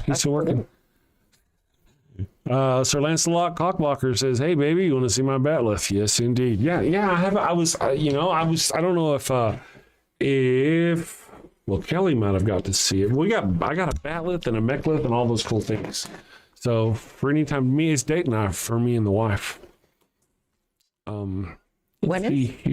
That's what the weapons are for. Date night. Who's who? You're right. I ain't telling.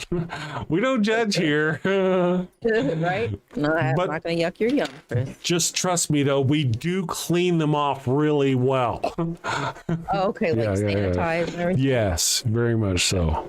We no longer have a functioning CDC. No, that's true. Yeah, oh my goodness, that's so true. Shameful. Oh, yeah, that Donald Trump started after that in his first...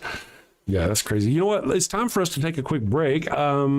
Let's do that. And whenever we get back, we will do some more blaspheming and more sinning and more of those sorts of things. Looks like we're getting a caller. Maybe somebody will, whenever we get done with our commercial, we'll come back and perhaps somebody will have a decent argument and they will bring us to the Lord. You know? Let's do this one here for you guys. You guys have been fantastic.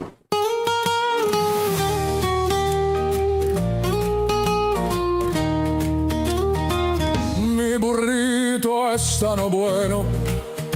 It burns when I pee. Abraham had the crotch cooties and gave his sister wife to me. El ataco fue no bueno. It stings like a bee. They told me she was his sister. Now I'm plagued between the knees. I've got the Pharaoh's curse, a case of penile plague. I've got the Pharaoh's curse, there's fire between my legs. Mi burrito está no bueno, a full bladder I fear.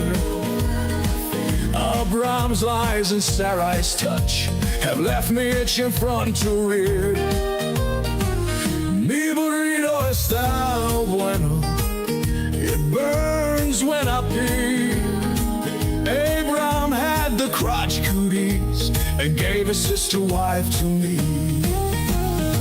I've got the Pharaoh's curse, a case of penile plague. I've got the Pharaoh's curse, there's fire between my legs.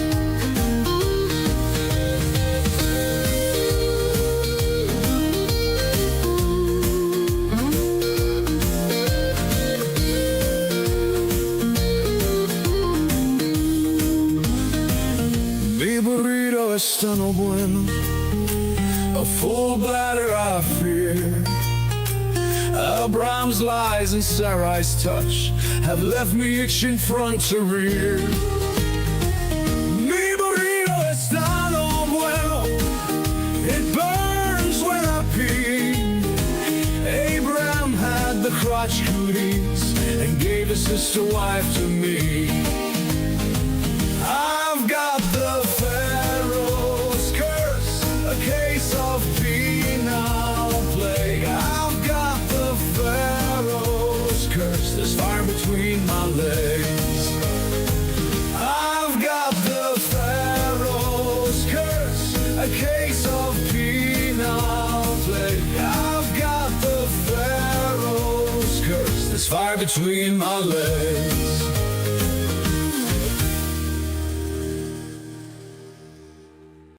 All right, we are back. Yeah, we got a comment here real quick. I just want to address a couple things before we bring up our caller. One of them says that DeFreak is asking if we, what was it? Are we virtue signaling? Do we always do the virtue signaling? Yes, we do. We usually open the show with virtue signaling. So, yes. That was my signal right there. But here's the deal. If it took you this long to figure it out, then I think we're really losing our edge, don't you? Probably. I feel so. More often. That's what I think. I suspect. Okay. Yes. All right. So, and also I want to shout out to Dairy Friend chilling over on Discord with Beowulf. We're getting, so thank you for joining us over there, checking it out. We appreciate you. All right. So we have a caller here. Let's see. I think the name is, you know how the caller log, this auto caller thing is. We'll ask. Good morning. Can you hear us? All right. Good morning. Can you hear us? Yes, I can. Awesome. Is your name Ross? Austin, but yeah. Austin, okay. I'm Dairy Fiend in Discord, so you just shouted me out. It's kind of funny. Oh, okay. Awesome. Cool. You could actually put your hand up in Discord and we could call that way too. Just letting you know for futures. What's going on today, Austin? Nothing much. Just enjoying a beautiful morning, having a cup of coffee. I haven't had a chance to catch the show live yet, but I think this is really cool what y'all are doing. And awesome. I wanted to ask kind of what are your favorite arguments for God? You might get this question a lot. And I also have a little something of a rebuttal for one of my favorite arguments for God. Okay. Hey, Ryan. Like the Christian Jews? Like the Christian Jews is like this is my proof of God? I'm atheist, full disclosure, so I'm not. Oh, yeah. But did I get that right? I'm sorry. Is he asking like what my favorite argument that Christians use for their God? Is that I think so. Yeah. Okay. Honestly, the look at the trees, the banana, look how perfect it is for my hand. My eyes are perfectly placed. Like all those complex design ideas, not as complex as you think, when you start to look, I mean, not that science isn't complex, but easier to understand than they make it sound. Like, to just make it so complex, it's just beyond our human understanding. Like, no, science has actually figured a lot of this out. So, yeah, that's you're my talking about the favorite. teleological argument, like creationism. Mm-hmm. And you normally respond by just appealing to science, you said? Science has figured out a lot of this stuff? To be fair, I am not the greatest with science. So usually my arguments, I will steer back to like Bible literalism, things that are out of chronological order, pointing out inconsistencies, things of that nature, because that's what I know best. I mean, that's what I was brought up to know and to avoid the sciences. Sure. I'm trying to get there. I would love that. I would just love to be a science bitch. That would be so amazing. But I'm not on that. I have a similar background. I'm a great creationist, and I learned creation life science instead of biology. So everything I know about like science, I had to figure out myself. Like, scrolling through Wikipedia and looking at the page on like the fossil record and transitional fossils and why we know evolution is true. Comparative anatomy and DNA evidence and all that stuff. But yeah, I'm in the same boat. I would love to know more about science. Love to hear that. Not that you feel like you don't not understand, but you're not aware of all the sciences and stuff because of how you're raised. It's nice to know I'm not the only one. Yeah. True that. Well, I want to mention real quick one of my favorite arguments for God that I want to say that they don't use. I want to say they don't use. I use it. I am a better arguer because listen, their God can do anything, according to what they say. It can do anything, right? And so we're going to debate them, and we're going to talk about Noah's Ark. And you're like, scientifically, it's impossible to get all the animals of the planet on the ark. And I'm like, no, it's not, because God can do that, right? Right. Why not? And then they're like, okay, so you get all the animals on there, but then you got to feed them. Why? God. And then you got to take care of their poop. I'm like, well, no, God, you people don't pay attention. God can do anything. If you can imagine the TARDIS having a very large inside, then you can imagine the Ark having. God can do anything. So this notion that I figure that's kind of this. Yeah. If God can do anything, then He can do these things. And I don't feel that they argue that enough. Argument I thought of when I was a kid, it doesn't matter that science contradicts God, because God could have made the universe look as old as He wanted to, and He could have fit all the animals onto the ark, and he does miracles all the time, right? That's the whole MO. Yeah. But that kind of leads into like what I wanted to share with y'all, which is my rebuttal to the transcendental argument for God, which is my personal pet peeve argument. Hey, if you don't mind, explain it first for anybody out there who doesn't know what it is, like me. Yeah, I'll lay it out. But I wanted to get to I'll lay out the transcendental argument for God, my rebuttal, and then I'll show you how it ties into what you just said about, but God can do anything. Okay. The transcendental argument for God, as I understand it, is basically it tries to accuse people like us of what they call a performative contradiction. Meaning, when I do my arguments against God, I'm actually being logically incoherent. Because what they do is they say everything is based on these transcendental categories of experience. So space, time, logic, mathematics. Sometimes they'll say love, right? Knowledge itself are transcendental categories. Okay, and then they say the only coherent explanation for these transcendental categories is God. And therefore, because even logic itself is predicated on God's existence, to use logic to argue against God actually is incoherent, because you're presupposing God to even use logic to argue against me. You have to accept God's existence to even make arguments at all. So it's a very tricky argument to get around, because it's like, I can't even open my mouth. I've already, the moment I open my mouth, I'm admitting God, right? Right. I got one for you on that one. We'll get back to it. I'm writing it down. Carry on. Oh, yeah. Okay. So my response to this argument is that it is not an argument. Right? Because if you say God exists beyond space and time, or we can just say, for the sake of this argument, just focusing on logic, right? If God is outside of logic, then you're instantiating God within this argument, right? You're instantiating logic to make this argument, but then you're undermining God arguments. You're saying God doesn't exist within logic. He's not constrained by logic. So it's kind of a self-defeating argument, because the moment I accept your premise, it's like, okay, now we can't say God anymore. So either God is unspeakable according to you, or he is according to you. It's kind of both. So either he's arguable or he's not, right? So it's kind of a self-contradictory argument. And going back to like your Noah's Ark example, it's like when you say, oh, well, God can do anything, what we're really saying is we don't actually have a proposition about the world, right? If you break human speech down into assertions and propositions, the assertion is the words that I'm saying, right? The claim I'm making to you, and the proposition is like the meaningful content of the statement, the thing I'm trying to communicate to you about the world, the idea behind it, right? And so arguments like this don't actually obtain a proposition. They do no differential work. So when you say, oh yeah, God could make it however he wants, it's like, that's cool, but you haven't differentiated anything. There's no difference between God and no God, right? You haven't disproven the null hypothesis, so to speak. So without making any difference, without constraining our future actions and arguments and decisions, your God argument has no traction. It's unworkable, and it doesn't lead anywhere. So it actually doesn't have a proposition. It's not proposing any state of affairs, because it doesn't rule out any state of affairs. Right. We've had some Phil Bros on the channel that you would probably really have a fun time talking to.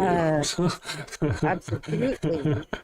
I don't normally meet someone who talks like that who's on our side. I don't know why that is. I want to point out something though. Something you were talking about. Sometimes we can't actually discuss it without agreeing that their God exists. And how do you argue about that? Otherwise, well, what I tend to do is I give them the benefit of the doubt. For example, Jesus was not sacrificed for your sins. He was executed by the Romans. Now I've just admitted that I believe in Jesus. I don't. I'm just saying, let's give you or those people the benefit of the doubt that he was real based on the evidence. This is how I feel. But there's that point at the beginning of the statement where we have to go, give them the benefit of the doubt. I'm going to give you the benefit of the doubt that he was real.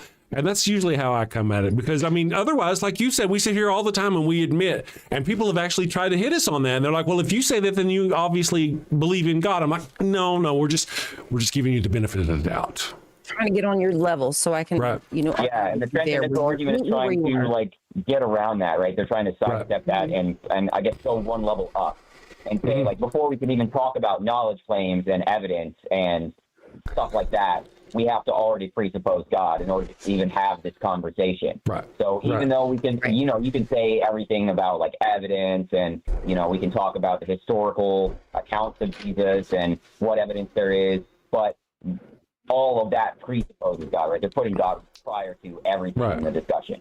So my move is just to say, well, we're already having this conversation right now, right? So in order to have discourse, we have to abide by the rules of discourse. And one of the rules of discourse is to be fallible, to show humility, right? To show where you might be wrong. And scientists do this all the time. Scientists say, I would be wrong if we saw X, Y, Z. I think the world is this way, but if you showed me this other thing, then I would change my mind. And Christians don't have that. They don't have an unless clause to their belief system. So there's no built-in unless clause. So there is no actual, they're not making a proposition. They're not making an argument. They're pretending to do discourse, but they're not actually engaging in the terms of discourse. So and they're bad people for that. The transcendental argument on itself, it says, well, we're already making arguments. That is already an argument. So you're already allowing me to counter. You're already saying implicitly that your position is defeasible. Right. So, well, again, like you said, to open it up, if you can't, otherwise you can't have a conversation at all. If you're going to go by those rules, you can't have a conversation at all. Because you admit just by having the conversation that you admit there's a God. And that's to me, That's just wordplay. That's just somebody trying to force an argument, their point, a rhetoric that's not real. It's just because I argue that Jesus died on Saturday instead of Sunday based on the evidence doesn't mean I believe in Jesus. So here's the deal. We've got Spider-Man episode 4, and it says that Spider-Man was fighting in Gotham against, the Sandman. But episode 9 actually says, oh, right. See? Spider-Man show are you watching? Right, exactly. Now you've called me out. Spidey's in Queens. now you've called me out. So see, now you've called me out because I was wrong about Spidey. And this is how it is with people talking about religion. Whenever one person you're talking about fictional characters and fictional cities, right? And they've been not used specific, but you're going to call me out for using. We cannot have a conversation about the fun of Spider-Man until we can agree that he's not real, but he exists on his own. And that's the kind of deal we have to give it the benefit of the doubt. For lack of a better term. Otherwise, like you said, we just can't have a conversation at all. Yeah, you can't have a conversation. Yeah, exactly. And so what I try to do is before I engage, my real big point is this: like, some statements are impossible to evaluate as true or false. There's an essay by a brilliant philosopher named Harry Frankfurt. He wrote a book called On Bullshit. And in that essay, he lays out a case for why bullshit is not necessarily a lie. And I don't agree with him on that point, but it's a very good insight that bullshit is kind of orthogonal to truth-telling. So, like, to even lie, to be a liar, you have to at least think you know the truth. Right? But a bullshitter doesn't care. A bullshitter is indifferent to the truth, according to Frankfurt. So he's just making hot air with his mouth. He's making wiggly mouth sounds. Mm-hmm. So there is this phenomenon of, I guess, pretend discourse or counterfeit discourse, where it sounds like I'm making claims. It sounds like I'm talking to you, but I'm not actually making claims. So to kind of check if someone's actually having a conversation with you, I kind of ask 4 questions, which are, so what? Okay. So what's the first one? Because if there's no consequences for your speech, if there's nothing changes as a result of your claim, then it's obviously bullshit. It's obviously indifferent to the truth. You're just talking for talking's sake. So if there's no so what, then there's no proposition. Unless what, I already talked about that a little bit, but if your statement doesn't rule any state of affairs, then you haven't really described any state of affairs, because some state of affairs must exclude some other state of affairs, right? Right. I think you're calling the wrong show, brother. No offense, man, but we don't do that here. We don't do that here. I don't know what you're doing, but I mean, I'm trying to run the show, and I can't stop listening to you for even a second and be able to keep up with what you're talking about. Really? I got 5 different screens up here. I'm watching this over here, this over here. And if I stop for even a second, I'm like, what the fuck was he talking about? I have no idea what you're trying to talk about. Really, I mean, I'm just trying to get to the bottom of, like, if you said something at all, right? Are you bullshitting, or are you actually doing real talk with me? Right. If there's no so what, if there's no unless what, then there's no proposition being made. There's no conversation being had. But now, whenever I'm a Christian and I'm going, well, there is a God, and so what? Well, so what? You're going to burn in hell if you don't ever do the thing. And all your other questions, I mean, you can answer all those other questions from the perspective of a Christian or a theist. Right? What were your other questions? So what? Well, I mean, so what? I'm trying to prove a point. I'm trying to push my rhetoric. There's a reason. There's a result. There's ramifications. I'm not really seeing how somebody trying to convince us that their God is real is not trying to. They're just talking. I don't see how they're just talking. They're just bullshitting. Well, not everything they say is just talking, right? Because lies aren't bullshit. They're different categories. That's true. Lie, and that's real talk. But bullshit is fake talk. You understand? So it's not even capable of being a lie. Right. So the other 2 questions are, what is what? So when you say something like hell, then you actually have to define that term, right? You actually have to show what state of affairs hell rules out. And then finally, the last question is exactly what? And like we get down to brass tacks on like things like outside the universe or beyond logic, right? Which is kind of like saying I drew a 4-sided triangle, or Santa Claus lives north of the North Pole. It's like I've invoked a category just to collapse it, right? I've destroyed the concept of north by going to north of north. It doesn't make any sense. Right. Yeah. I get it. Go get them. There are like break down their argument to basically to the atoms. Well, they actually can't do that. They can't. Not to show if it's false or true, but to check whether it's even capable of being true or false, and then we can argue about north of north if it's true or false. Right. Yeah. I guess. Yeah. I don't know. Something. I don't know. The thing is, I think you have to ask a lot of questions to the callers too. Yeah. There's a lot of things I can't prove that I know, but I can't prove them. I know how a compressor works in a refrigerator, but I can't really kind of prove it to you in a conversation over the internet. I mean, there's like hell. How do you prove or disprove the notion of hell? The only thing you've got is Jesus's words.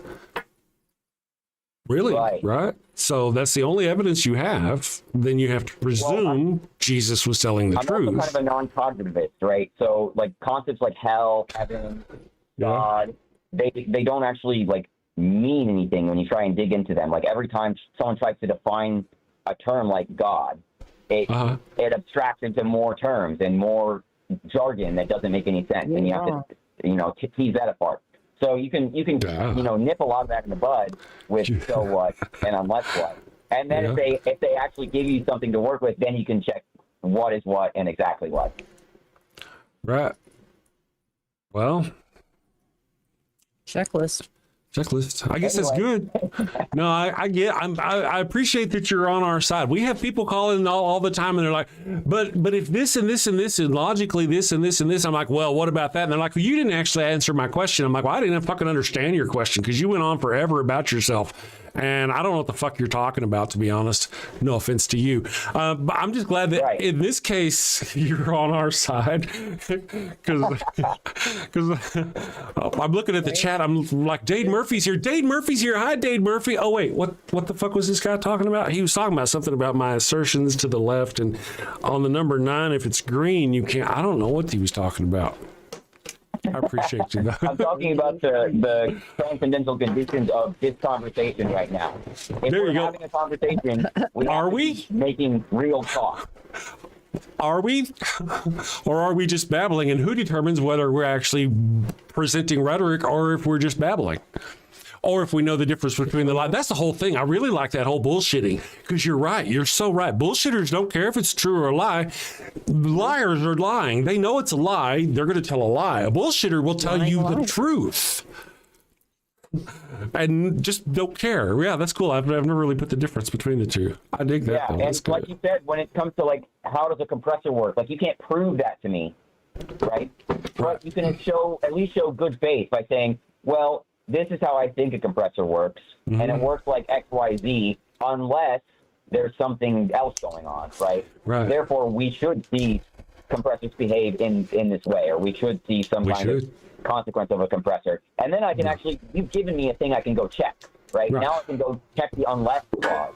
But when we're talking about religion, we're talking about things that are beyond what you can check. For example, let's talk about that hell thing. We don't have any evidence of hell. I can't give you the only evidence, the only proof, the only scientific, if you will, evidence of hell. The only evidence of hell at all is Jesus' words, that there's a fiery pit and you're going to gnash your teeth. That's it. So based on that, as like with my light switch, when I turn it off, the lights go off. When I turn it on, the lights go on. By that same argument, right? But I mean, there are laws of physics that govern electricity, and you know. I know there are, and that's what we're depending on. I totally get that. I can't.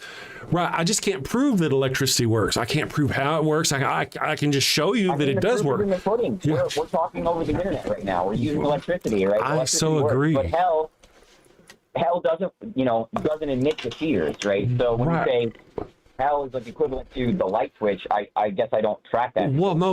What I'm saying, the only reason why I'm saying that about hell, here's the analogy. With science, my science, the things in the world that tell me how it works says when I turn off the switch, it works. When I turn it off, it works.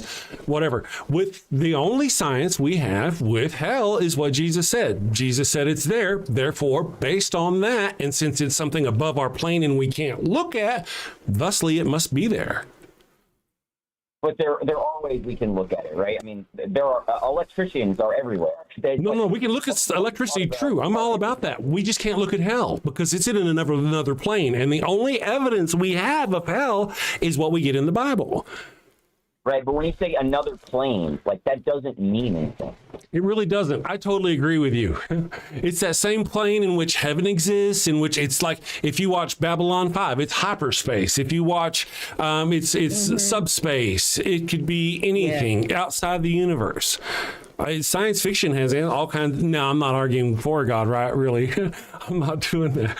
I'm just saying, but if we're going to go based on the notion of that's all it tells us, then.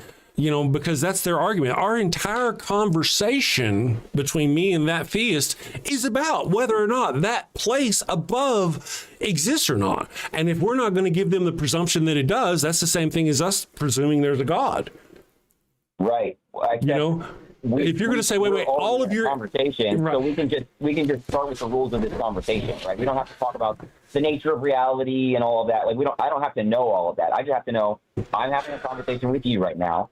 Did you say something that's real talk, or did you bullshit me? And when you say above the universe contains all places. So, in what sense am I going above the set of all above and below? Exactly correct. Exactly correct. Doesn't make sense. Exactly correct. And that's the whole point I'm trying to make. If you, on your side, cannot presume, give them the benefit of the doubt of an outside the universe, a subspace, and whatever. If a place where heaven and hell can exist, then you can't talk to these people at all. There's nothing they can say because their entire argument exists beyond that point.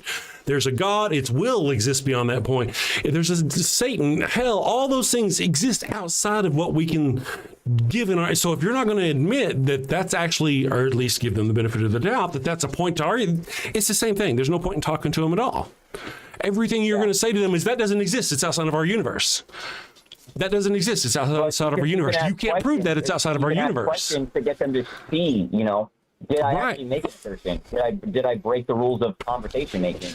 And now, what are ties into? Have you heard of a philosopher named Immanuel Kant? Let me ask you, what do you care about? Do you care about like the conversation and like the debate and who's right and who's wrong, or do you just care about the mechanics of the debate and whether this is this and this is this and whether or not we're pushing the right? I mean, it really doesn't. It sounds like you're just working on the framework of everything. How do I explain this? Go ahead. You can probably explain it for me. I'm not trying to be a jerk in that way. But I care about the truth, right? And I don't think you do. I think you care about how people get to the truth. The truth is, right? I can't know what the truth is in some kind of like universal, like, ultimate truth, objective truth kind of way. But I can at least filter out all the noise, right? And then what's left over is all the lies and all the truth. And then I can just go and overturn all the lies. That's easy. Lies are easy to disprove. Bullshit is impossible to disprove, as we've both agreed so far. Okay. And going back to your point about like everything being outside and beyond like our perception and outside the universe and like different realms, there was a philosopher who talked about this concept. He breaks things down into what he calls phenomena, or appearances, right? Things that appear within our perception. And then he calls everything outside of that the noumenon, which is fundamentally unknowable, right? If I'm to draw a line around myself, around my knowledge and my perceiving, everything outside of that boundary is called a noumenon, which is fundamentally not knowable. So any claim to a noumenon is trying to smuggle it into the realm of appearances. But you can't do that. You can only speak to what things appear. So if there's no sense in which a noumenon appears, then it's not a phenomenon. It's just a noumenon. It's outside of the perception. Great. That sounds great. That's right. There's this whole argument, whenever they say God is outside of space, outside of time, then he doesn't exist, right? That's what you're saying. If he's outside of space, he's outside of time. It's indistinguishable. Yeah, from something that doesn't exist. Yeah, we get that. We get that. Yeah. That's the whole deal, though. I mean, when you open the argument and you're like, hello, I'm an atheist and I want to talk to you about your religion. And they go, okay, my God. And they can't say anything about their God because it has to exist outside of our universe. Yeah. Whether it's the nullverse or the hyperverse or the heaven, if you want to call it, let's just name that place outside the universe heaven. You know what I mean? And now the whole argument is now you're going to try to force them to prove heaven. Well, really, what I'm interested in is what's called epistemology, or a theory of knowledge, right? How do you know things? How can anyone know anything? Right. And there was this. Have you heard of something called street epistemology? I very much have. Okay, yeah. So I tried street epistemology, and I really hated it. Because what ended up happening most of the time was I would ask people about their beliefs and try and get into like reasons, and people would never give me any reasons. They would just talk about what they believed more and more and more and more and more. So I've tried to kind of condense my process down into just 4 questions that I can ask as like a script, and I can just go down the list. And at the end of it, I actually have the reasons that they gave, or I've shown that they haven't given a reason, instead of just like letting them talk and talk and talk and talk and talk. Because what happens is they'll monopolize the conversation, and then we never actually get into a dialogue, and I'm never able to get them to access like any critical thinking. Right. So it's like, are we having a conversation? Let's check. Well, we're not anymore because the show's over. Thank you for calling. We are late, guys. Sorry, we got to go. Normally we end the show 10 minutes ago. No, yeah, I appreciate you. I got to think about that because when the Phil bros come in here and they talk like that, they don't really care. They don't listen. They don't give a shit. What they're trying to do is their entire point is trying to get us to trip up on what we say and agree to something we don't really believe or think just by using a whole bunch of, oh, well, you didn't, well, you're not talking, you're babbling or whatever, you know. We hear that a lot. You know, and that's what, as you were saying, I was like, all right, so now you're just bullshitting me. You've been bullshitting me for 20 minutes now, if based on, because you're not lying. You believe what you're saying.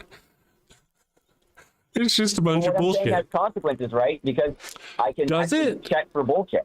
Well, no, like your first question, if you don't accept the answer the person gives you because it's outside of what you see as a universal perception, then the conversation ends with the very first answer. It doesn't matter. There were consequences because you're going to go to hell. Well, now you got to prove hell.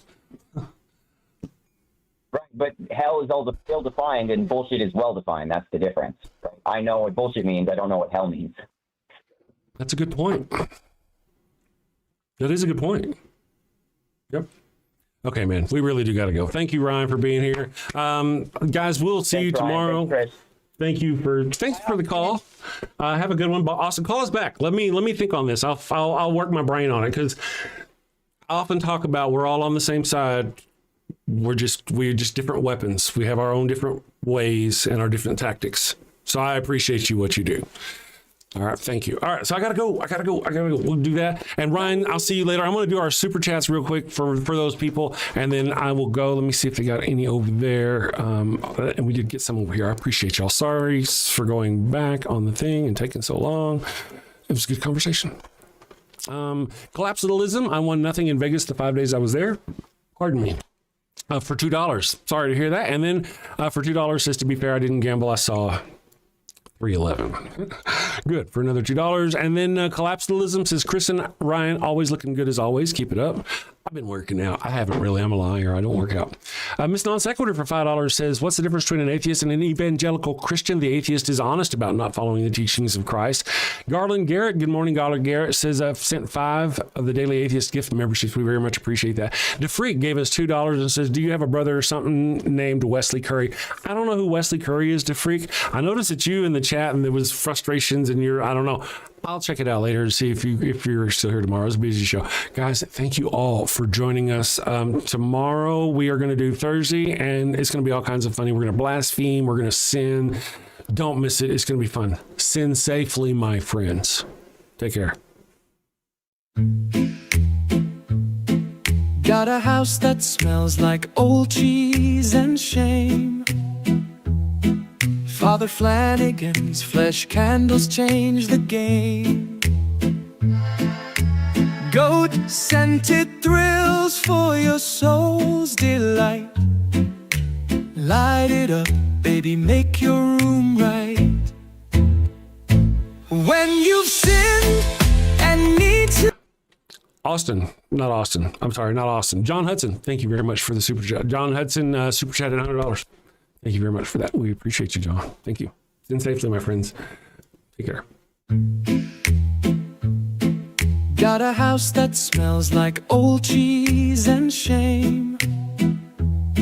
Father Flanagan's flesh candles change the game. Goat-scented thrills for your soul's delight. Light it up, baby, make your room right. When you've sinned and need to atone, light a candle and avoid the stone. Smell the goat in a holy zone. Father Flanagan here to set the tone. Confession booth busy, no need to stress. Light a candle and forget your mess. Gross odors vanish like sins in the wind. With each wick, guess who's your new best friend? When you've sinned and need to atone, light a candle and avoid the stone. Smell the ghost in a holy zone. Father Flanagan here to set the tone. Lambs and calves may have their day, but goats, the scent that leads the way. Clean your slate with a sniff so pure. Father Flanagan's got the cure. Turn your home into a saintly space.